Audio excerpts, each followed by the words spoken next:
A very good morning to you and many thanks for staying with Morning Prime. My name is Sharon Momanyi, and now we want to get into that segment where, as always, every Thursday we focus on gender issues.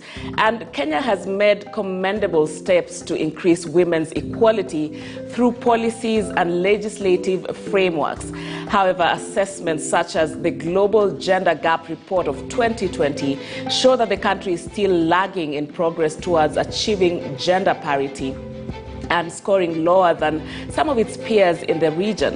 And this morning we want to talk about women's economic empowerment ahead of this year's Women's Economic Forum, which will be held on the 23rd and the 24th of February 2022 under the theme Financing and Market Linkages for Women's Economic Empowerment in a Post-COVID Environment.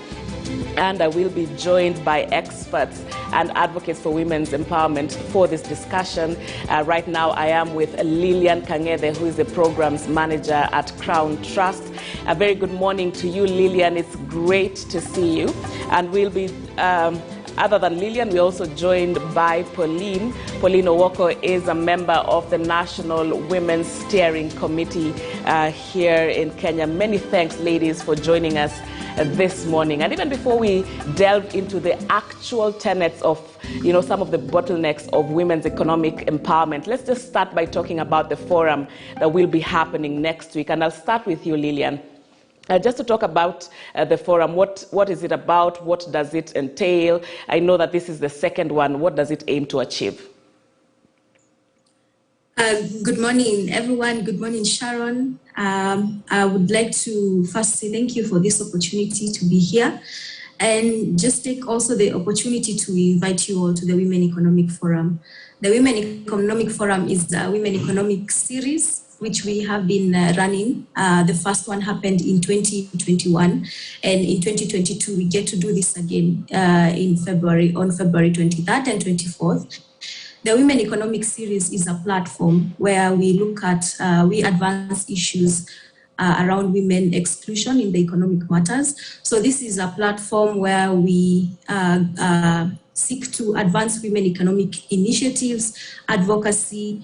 It's also a platform where we seek to link women to opportunities. We also seek to sensitize women on what's been happening at a national level, and also bring in the local issues up again at the national level for them to be discussed, and for us to find solutions towards this, because it's important that women are involved in economic matters. It makes sense in terms of development. It's time that we also make strides in this field, because women makes a big majority, over half of the population, and it's important that half of that population should be included in decision-making spaces, in being linked to opportunities, and also in being sensitized on what's happening around them. Right. Thank you. Thank you for letting us know more about that. And I want to bring in Pauline Owoko now, who is a member of the National's Women's Steering Committee, just to talk about exactly what are the kind of advocacy efforts and the messages that we are on, this advocacy effort is about, and even the forum. And what would you say are some of the bottlenecks, Pauline, in the Kenyan market space that particularly exclude women from economic prosperity? Good morning, everybody. Good morning, Sharon. I'm happy to be here today. My name is Pauline Owoko, a member of the Women's Steering Committee, which is anchored within the Crown Trust, which Lillian Kangede represents. And I'm also an entrepreneur in my own way. I do run a restaurant in Kitengela.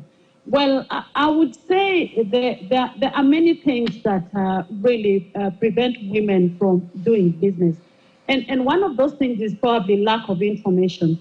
There are actually quite a lot of funds which are around, but then women do not know how to access these funds, or how they could get to know how these funds are accessed. That is one issue that probably we need to look into and see how then we could help women get to know where can they get the funds, and if they are to get the funds, what are some of the things that they probably need to do because you get so many women are stuck because they either want to grow their businesses or they want to start a business, but they don't know how. The other issue, again, would be understanding the dynamics within a business that you are starting.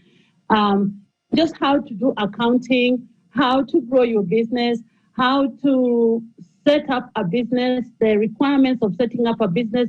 Those are also things that do affect women in terms of setting up a proper business that would succeed. So you find that when they start it to fail because of lack of information. So obviously the incubators to help business starters start would be also an issue that would really help women to start up business. Then also in terms of the policies that are there is no difference. Well, there isn't really policies that I would say would help women to have a head start. There are things that are on paper really, but in practice they are not there. So we need to get out of the drawing board and actually get out there and show women how is it that they can grow whatever little they have, grow with whatever money that they have into making big things and improving their businesses. And Lillian, I'd like to hear from you on the same, because I know as an organization you are involved particularly a lot in empowerment policies and advocacy. So what would you say are some of the bottlenecks policy-wise here in Kenya in economic empowerment of women? What have been the efforts so far? Thank you, Sharon. I think one of the major things about the bottlenecks we have is implementation. So in most cases, we have policies in place, we have processes in place, but the implementation of all these is the issue. Also, closely related to this is budget allocations to operationalize these policies and also to run programs and services that are aimed to empower women economically.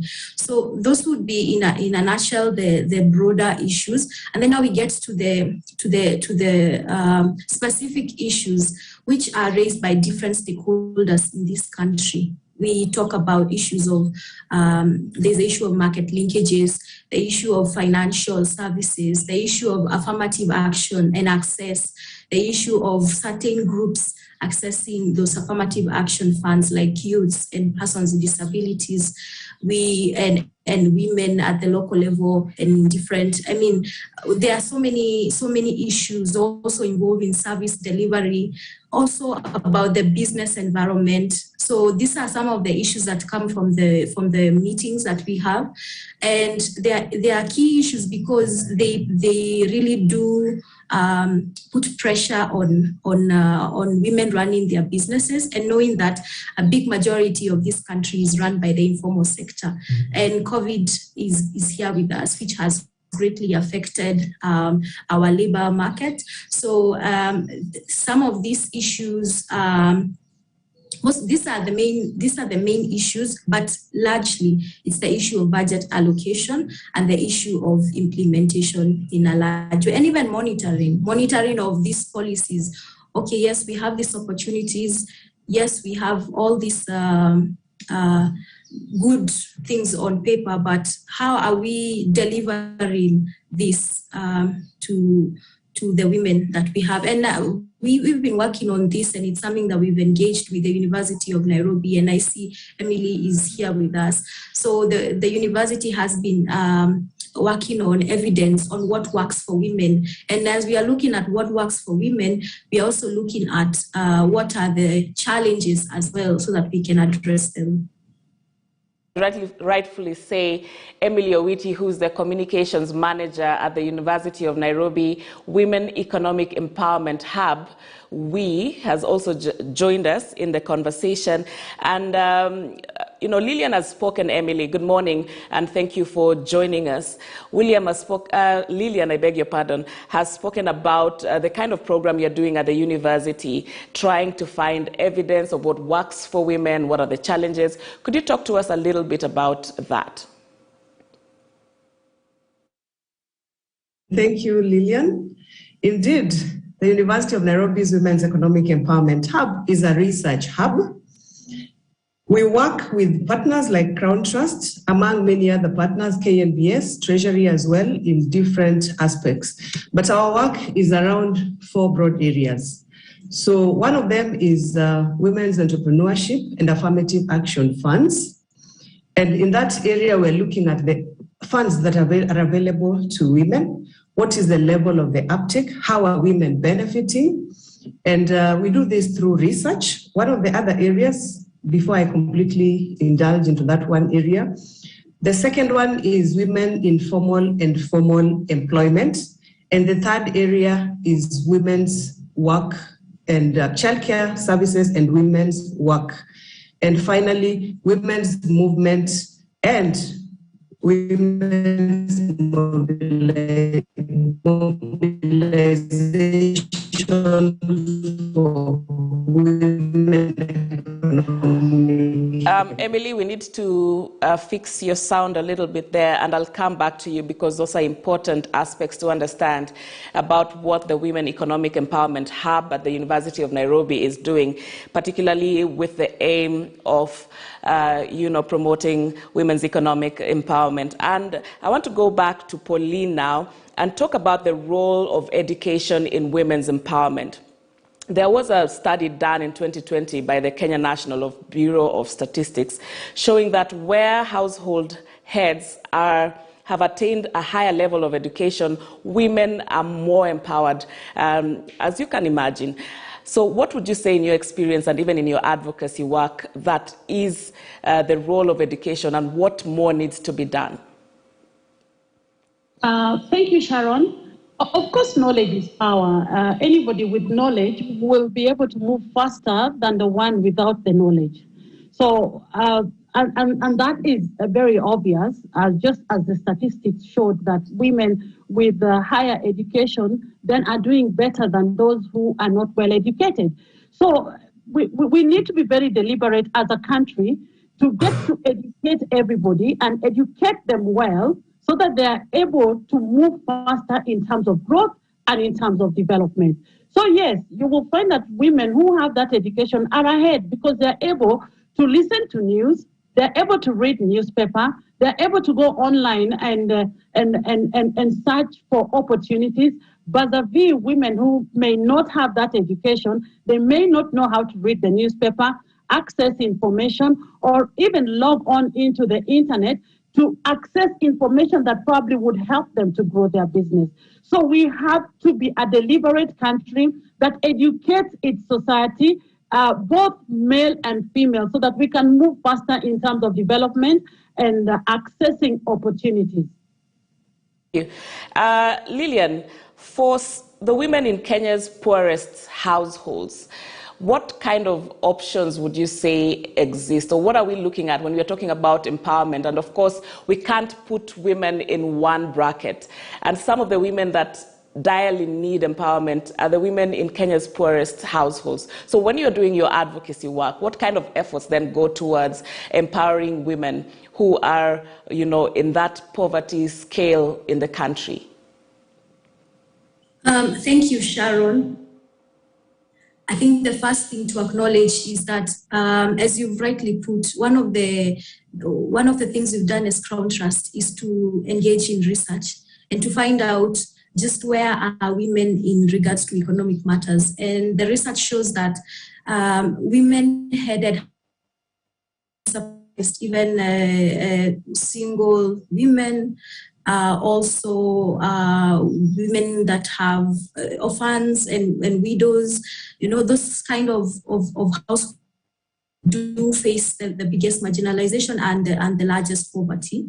So you can't overemphasize the importance of looking at that that part of community that needs to be empowered, which is part of our community. And because we need to all uplift each other. We need to, as much as we are working on the macro issues, we need to work on the micro issues. So making development work for that category of group is to invest more in what they engage in, which is financing, and that's why we have things like the Affirmative Action Fund. Affirmative Action Funds can be accessed by anybody, but it makes it possible when our affirmative action funds are working, when we don't have corruption, when we have access to information in regards to those, when we have full uptake of the AGPO, because we also have deficits in regards to the uptake and the awarding of such AGPO opportunities to these women, how our head households. So information is key, and I think government taking a lead and really being proactive in regards to sensitization of women to make sure that for the MSMEs that they are working for in investing, in providing economic recovery, even in a post-COVID period, which is key, because the informal sector is driving the economy. I mean, a big portion of jobs are created by the informal sector. So why would we not invest more so that people who can easily have access to the MSME sector can do that, and it would be a good catalyst for these households to access to have some reprieve and to enjoy even being part of this country, and because we also know that most single-headed households also involve domestic workers, and we can also not overemphasize the importance of domestic workers and the role that they play in unpaid care work. We have just recently seen just how much the COVID pandemic has affected us, and the unpaid care work has really come in to subsidize government efforts in the care economy, where we've seen the COVID, taking care, the home care and taking care of the elderly and the sick who've been amongst us. So I think direct and intentional investment in the MSME sectors and even to this target group needs to be done. Of course, there are discussions about should we have direct,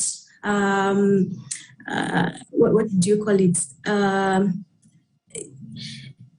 Like allocations, like the way we have for the elderly. Should we have that for a certain portion of maybe for some households that are marked? I think those are some of the ongoing discussions, but we need to deliberately invest in that. Yeah. Right. And Pauline, as you've said, you're not only a member of the National Women's Steering Committee, but also an entrepreneur yourself. What was your experience, or has been your experience, in accessing funds when you were starting your business, in case you needed extra funding? Or what has been your experience from learning from other women in the entrepreneurial space regarding accessing these funds that we have in the government, provided by the government, some affirmative action? Is it easy to access? Are the processes long and complicated? What have you had on the ground?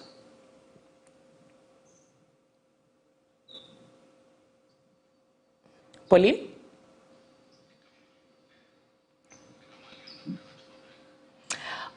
All right, we'll reconnect with Pauline and Lillian when we come back. Right now, we want to take a short break. Right now here, remember you're watching Morning Prime. Our agenda conversation this morning is on women's economic empowerment. Stay with us.